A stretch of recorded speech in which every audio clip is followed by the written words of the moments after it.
David Cunliffe. Thank you, Mr Speaker. Mr Speaker, I'd like to focus on Clause 6 of the bill. Clause 6 repeals sections 171 and 173 and goes to the issue of the governance of our tertiary institutions.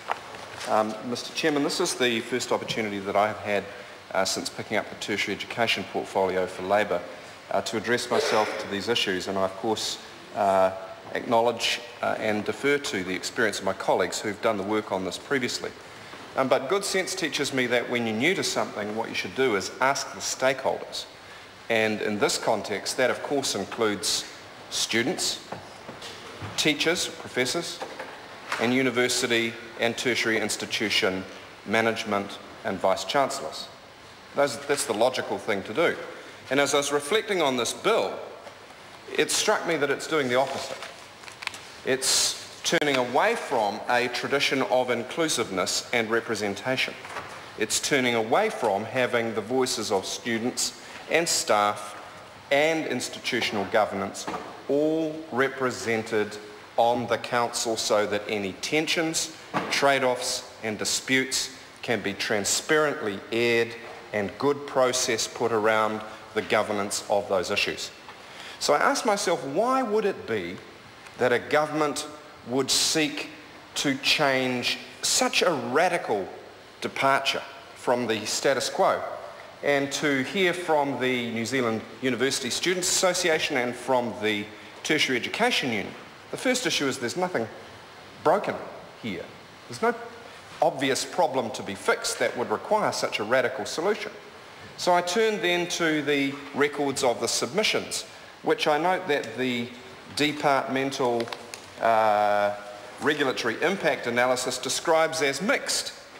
It was 1,600 to 1. 1,600 opposed to the government's measures and 1 in favour. And that is described as mixed. So I then turned to the analysis in the regulatory impact statement which supports Clause 6 of the bill, Mr Chairman, and it went through the typical and meritorious options analysis process.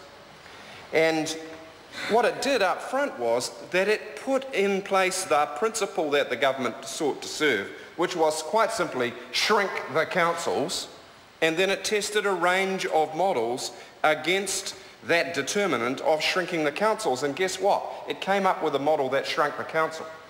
It's just that is very different from what at least 2/3, and by the sound of it 3/3 of the sector, the students, the staff and the management of universities all want. So why is this occurring, Mr Speaker? Is it international benchmarking? Well, the regulatory impact statement cannot confirm that. What it does say is that on one notable study, and I'll quote from it, that smaller, shorter Australian and New Zealand studies find that larger board size is correlated with better firm performance. That's interesting, isn't it? The bigger boards actually perform better, most logically because they integrate the various issues through one governance process.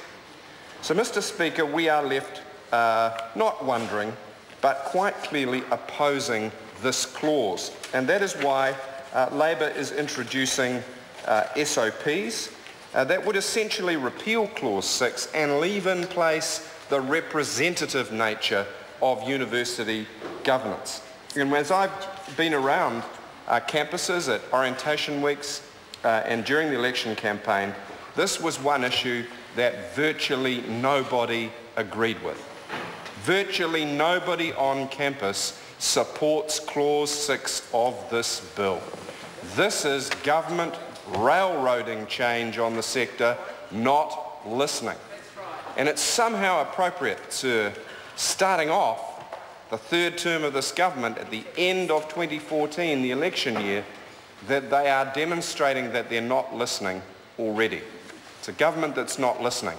The sector is unanimous in its objection to the fundamental nature of this part of the bill.